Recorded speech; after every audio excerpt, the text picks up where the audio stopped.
A warm welcome, everyone, and thank you for joining our UBP Dubai Investment Outlook 2021.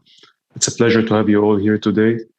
2020 has been a very dynamic year with so many events that will affect our lives for years to come, generations to come. And I think so many things have changed this year, including this webinar. We normally meet in person. We hope to meet in person again. And we thought that the dynamics towards the end of the year also has changed between the hope to find the vaccine and the changes in the American policy by Joe Biden becoming US president-elect. So we thought it is the right time to share with you our investment outlook for 2021. I'd like to, it will be presented by Norma Wideman, our Chief Investment Officer, and Peter Kinsella, our Global Head of Forex Strategy. I would like to remind you that the audience can ask any question by using submit your question box under the streaming screen. And we look forward to hearing your questions after the presentation. I would like to invite Norman to give his presentation. Norman.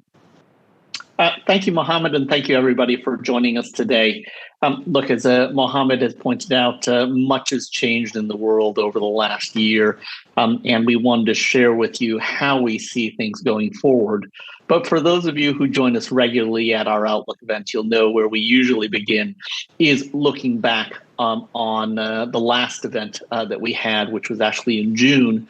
Remember, this was a period when we were just coming out of lockdown, certainly here in Europe, and to a certain extent in the United States, and a great deal of uncertainty. And I'm happy to say our outlook in June really was fairly accurate in terms of how we saw this economic recovery coming through. It has been fairly unsynchronized. We have a very nice recovery taking place in China. Obviously, it looks like in Europe in particular, we'll probably double dip here in the fourth quarter. And the US is slowing, but still recovering from here. That was a backdrop in terms of equities, where both equities and credit, even though they were expensive, that recovery was going to drive returns, and indeed that's what we've seen. And our quality growth bias that we had within the equity space in particular helped us very much. On the fixed income front, again, we saw the interest rate volatility that we were looking for, but our focus on really spread was what drove returns for us through the second half of 2020. And as Peter talked about, certainly at the beginning of 2020, the US dollar weakness that we were looking for really played through. And as Peter will talk about, is a story that we think is going to be very important for 2021 as well.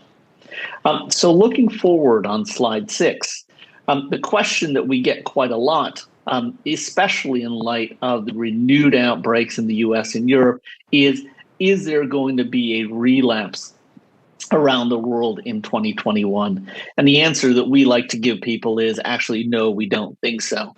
And there's a couple reasons for that.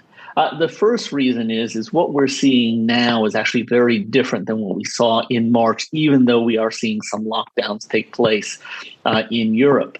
If you remember in March, lockdowns were very severe and very widespread across economies around the world. And that led to mobility really dropping off as much as 60% in some places. What we've seen really over the course of the last few months, both in Europe and the United States, is this mobility data is trending downwards. So we are seeing slowing from that initial recovery that we've seen out of the second quarter. And that slowing is not the same very sharp closing that we saw in March. The second piece of the puzzle, which Mohammed referred to, has to do with the vaccine. Even though the vaccine is still on the horizon, I think it's important to recognize that consumers haven't yet got overly confident. We've seen some improvement off the lows, but as that vaccine gets deployed, as consumers get out and about, as we expect in the second half of 2021, you can see a consumer-led recovery in the economy start to emerge. And that's going to be something different for 2021. If we look to slide 7, the story of China is also a very important difference between now and in March. Remember, in January and February, with the virus beginning in China. China essentially went into recession. And what we've seen there is not only has China recovered, but now they've moved into what we think about as a broad-based expansion, not only manufacturers, but also the Chinese consumer from here. And so from that perspective, economies are in a different position than they have been. But at the same time, the Federal Reserve and central banks around the world are very much in the same position they were in March and April. And that's really driven by what we're seeing in unemployment. So if we look at U.S. recessions, really going back to the 1970s, you can see, roughly speaking, over the course of the recessions, about 3 million people end up being unemployed. We're pretty close to that right now in the U.S. And so from that perspective, we expect the Federal Reserve, European Central Bank, and others to stay very much easy and continuing to support the global economy. And with that, one of the things that we get in terms of questions from people on slide 8 is, well, isn't that what the markets have already told us? Markets are very expensive from here, and indeed they are. You see valuations around where they were at the turn of the century, so near the tech bubble in 99, 2000s. But there is an important difference again here in 2020, 2021. During the tech bubble, it was not only the rich valuations that drove markets lower, but as importantly, it was a peak and a decline in earnings growth that we saw in 2000 and 2001 when they were actually contracting year on year. If we contrast that to what we're seeing now, we saw that decline in 2020 here. In the second quarter, earnings are starting to bottom and accelerate. We think that acceleration continues into 2021, and you should see about 20 to 30% earnings growth even without a vaccine coming forward from here. So that difference means you want to focus on earnings and earnings growth as your driver to return in 2021. Now, there's really two ways that you're going to generate earnings growth, we think, going forward. And if we look on slide 9, the first way is what I'll call typical cyclical recovery in global earnings. A lot of people ask me, oh, well, the economies aren't doing so well. Why are stock markets doing so well? And the answer really has to do with this differential that has opened up between growth stocks, these are these tech and healthcare names, versus value stocks, which are things like banks, energy companies, industrial companies. And you can see even in this difficult year that was 2020, growth stocks have been able to grow sales, this little yellow bar that you see on the left. In contrast, the traditional industrial companies, banks, and energy companies have seen sales contract by 15 to 20%.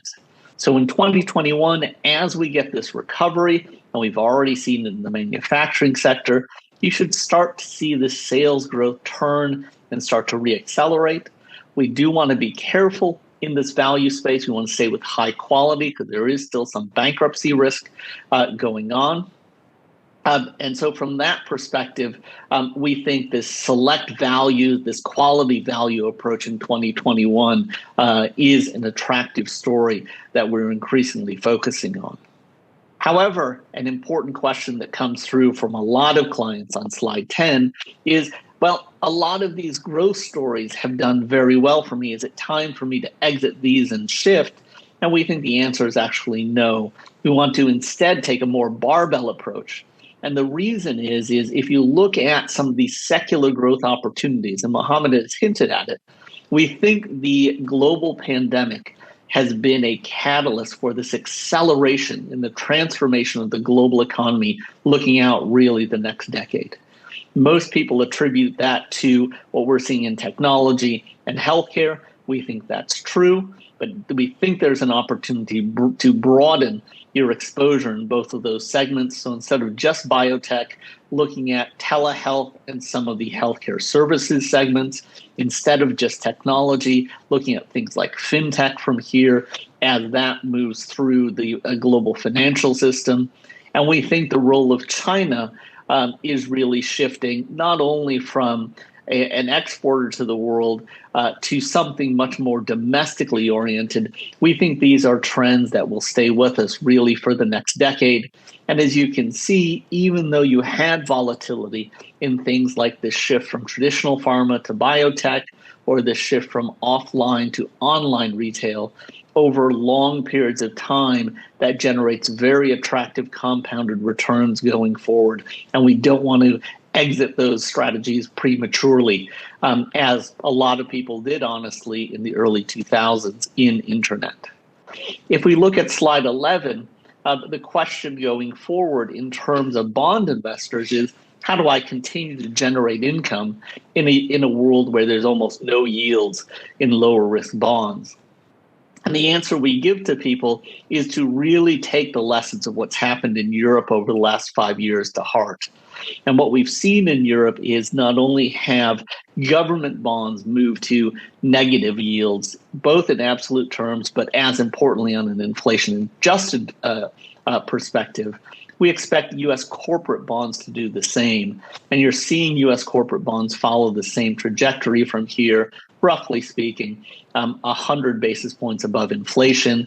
It wouldn't surprise us over the next few years to see those numbers move towards zero to keep the global economy moving in an effort to reduce overall leverage going forward. And so what does that mean for investors? It means we're going to have to reach further afield in terms of where we want to get yield. And so just as conservative investors coming out of 2008 reached to the high yield space, we think investors today will start to reach more towards the credit space outside of their own markets in the emerging market space. We think Chinese sovereign government bonds look very attractive from here. We'll talk about that a little bit more when FX enters the equation. And we also think you want to move off your traditional yield curves. So looking to, for example, the cocoa space in Europe from here.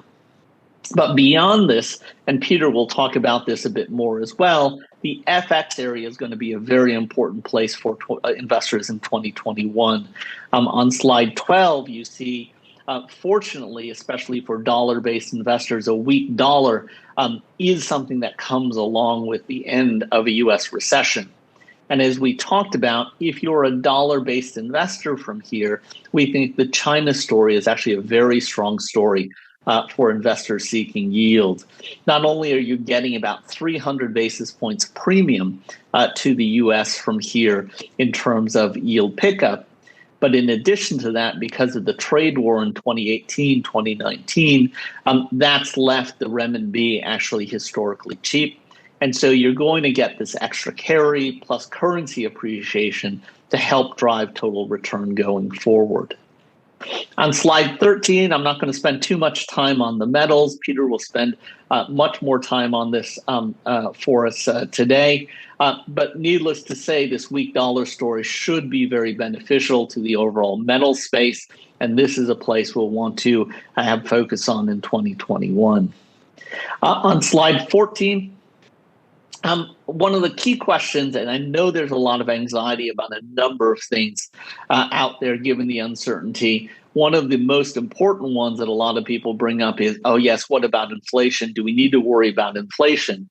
And if you look at this right-hand panel, the answer is we're actually quite comfortable with the trajectory of inflation because it's what central banks want to achieve. So inflation is actually recovering just as it has in two previous cycles this century. We expect it to move into the 2.5% range by the year end. It's at that point, so the end of 2021, closer to 2022, where the risks of even higher inflation could come into play. And so we're not going to be too worried about that at this point. One of the things we are concerned about, especially in light of what we've seen over the weekend, both in China as well as in the Gulf, is because everybody is focusing on the pandemic, because everybody was focusing on the election, their eye has come off the ball a bit in terms of the geopolitical tensions that are underlying all of this. And this is one of the reasons why we think that, importantly, you want to keep focus on active risk management in your portfolios, because these tail risks can flare up at any given point in time in 2021, especially as the U.S. leadership has visibly weakened going into this new administration. So on slide 15, if we just wrap up with a few key points, again, the recovery in global growth, we think, really takes hold in 2021 and creates upside potential, especially if that vaccine gets deployed as we expect. The inflation story, it will be a rising inflation story, but we think that inflation risk is a 2022 risk rather than 2021. And that inflation story is very much going to play into the opportunities we see in fixed income and foreign exchange. On the equity side, we want to focus on earnings growth and just keep an eye on valuation here. That allows us to focus on staying with these transformational opportunities that really abound across sectors in 2021, and augment that with cyclical positioning that should benefit as we get recovery moving forward. So with that, as I mentioned, the foreign exchange market is going to be a very important story for generating return in 2021. So I'm going to stop there. I'm going to turn it over to Peter. But before that, please remember, if you have questions, feel free to submit them using the app, and we will address them at the end of our presentation. Peter? Thank you, Norman. I wish a very good morning to all of our viewers coming from wherever you are in the world. As Norman alluded to, the coming year is going to be a very difficult and frankly volatile year for foreign exchange investors. And our view really is that the broad FX outlook will be conducive to enhancing overall portfolio returns, across a number of areas. And we'll start first of all looking at what's happening with the dollar. And as many of you will know, we have a very key call that the dollar would weaken in 2020, as indeed it did. And our view really is that going forward, we anticipate that the dollar will continue to weaken in a very substantial and material manner, not just this year, but indeed in the following years. So the first thing to say really is that we believe that the dollar has peaked, and that peak was seen in March of this year during the height of the pandemic crisis. What we typically find is that the dollar tends to appreciate very aggressively during periods of extreme risk aversion, as was the case in the 2008 and 9 financial crisis, and as was the case in early March. What we subsequently saw, of course, was that the Fed cut interest rates very aggressively. It also crucially opened a number of FX swap lines with central banks around the world in dollars, meaning that local central banks around the world were able to give their corporates and their banking system access to dollar liquidity. The result of that was that we saw that measures of dollar demand declined very substantially. And the chart on the right-hand side shows you an example of just how sort of the interest rate profile of the dollar has changed. We see that the yellow line, which is showing you the US yield curve, has basically flattened in a very, very aggressive manner, both at the front end and the back end of the US yield curve. So what that's telling us is that in a real and meaningful sense, the dollar has lost a permanent interest rate advantage, particularly at the long end of the US yield curve. And this is going to be highly significant, as we'll see in the rest of the presentation. Moving to the following slide, we can then look at how the dollar tends to weaken during the aftermath of US recessions. And this was a slide Norman had in his presentation. And what we find really is that the dollar tends to weaken. The reason being that investors no longer need safe havens during sort of economic recoveries, and in particular, as investors re-engage with the investing landscape in other higher yielding jurisdictions, as was the case following the global financial crisis, and indeed as we're starting to see at the moment. We also note that the dollar still trades at very expensive valuation levels, both in terms of US real effective exchange rates, and of course in terms of trade-weighted indices. So we have a situation where the dollar is now starting to weaken, albeit it is weakening from a still very overvalued exchange rate. Moving to the following slide, we can then look at sort of the US macroeconomic imbalances. We've already seen that the US current account deficit has widened to levels of around 4% of GDP. And the US budget deficit is currently running at levels in and around 16% of GDP. So we do have an enormous twin deficit problem in the United States, coming to close to 20% of GDP. And this is not something that's going to get better anytime soon. Because the US net national savings rate is now negative at -1%, any future borrowing will have to be financed by the rest of the world, meaning that we're likely to see a further rapid widening in the US current account deficit. And given all of the variables associated above, what we've seen in previous cycles is that the dollar has tended to depreciate anywhere between 20 and 30% on a trade-weighted basis in subsequent years. So our view really is that the dollar is set to continue to depreciate in a very material manner over the coming years.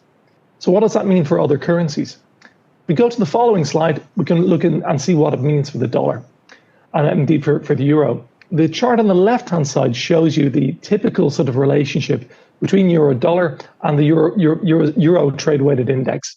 And what this shows us is that sort of fair value for euro-dollar at the moment is at levels in excess of 130. And as of this morning, we're trading at 119.70. So there is a very sort of significant undervaluation for the euro against the dollar. Going forward, the euro will be supported by the Eurozone's huge current account surplus, which we anticipate may even widen over the coming year, reflecting the big upswing that we've seen in Asia. And moving then to the following slide, where we look at sterling. Sterling, of course, is trading in and around levels of 133. Our view, and indeed most consensus estimates of fair value for sterling against the dollar, are somewhere between 140 and 145. We think that this has been depressed, obviously, with all of the ongoing Brexit-related uncertainty. And our view is that as this gets resolved, sterling will rise against the dollar, mainly reflecting dollar weakness, but also reflecting a slight sort of, I would say, underinvestment in UK assets, due to this sort of Brexit premium. UK economic outlook is not great in a broad sense. We do have the Bank of England, which is continuing to prepare to implement a negative deposit rate regime. They're making preparations to do this on a technical basis, albeit the Bank of England's MPC is not yet fully convinced of the benefits of this policy. UK unemployment is set to remain elevated next year, and indeed we will still have an environment of negative real yields in the UK. So really we have a situation where sterling will rise against the dollar, mainly reflecting dollar weakness rather than aggressive sterling appreciation. Moving to the following slide, we will now look at sort of the outlook for the Swiss franc. Our view really is that in the course of 2020, we've seen both Euro Swiss and Dollar Swiss sort of under constant pressure, that is appreciation pressure for the franc. First of all, this was due to very large safe haven inflows. The Swiss National Bank intervened aggressively to offset these inflows, but in the region of around $90 billion between March and October of this year. So we have a situation where the SNB really intervened very heavily, trying to slow the pace of Swiss franc appreciation. However, as with all sort of unilateral foreign exchange interventions, this did not succeed in changing the actual direction or the scale of the Swiss franc. So really, it does suggest to us that going forward, we're likely to see a continued down move in dollar Swiss, probably to levels of around 0.84 by the end of 2021, and Euro Swiss to grind a little bit lower towards levels of around 106. So the base case remains for continued Swiss franc appreciation pressure. Moving to the following slide, we will look at gold. As you know, we've had a very constructive outlook on gold for the last 18 months. And indeed, in 2020, this proved to be a very prescient and accurate call.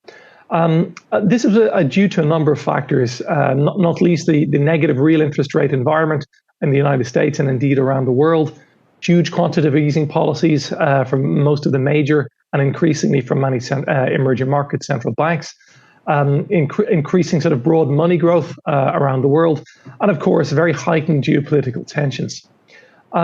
In recent weeks, we've seen gold decline a little bit, just as from levels around 1950 towards levels of around 1820, reflecting the impact of the various vaccine announcements and an overall shift in sort of investment portfolios from, as Norman mentioned, to one of growth towards a little bit of more of a blended focus towards both growth and value.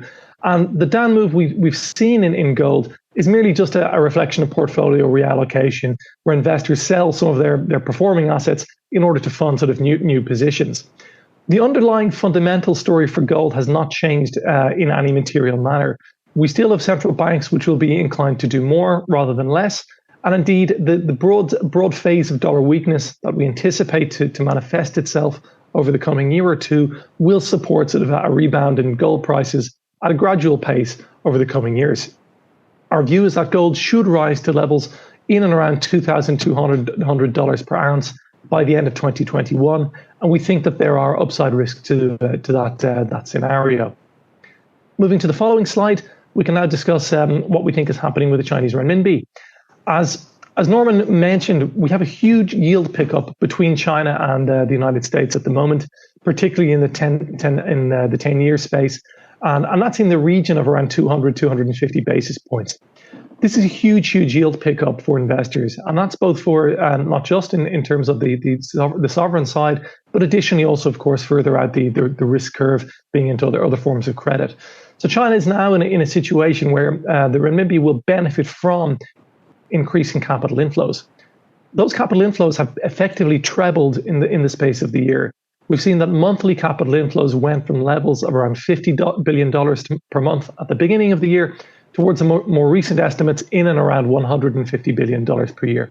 So really, we've seen huge capital inflows towards China, directed both towards the onshore domestic bond market and, of course, to the Chinese equity market.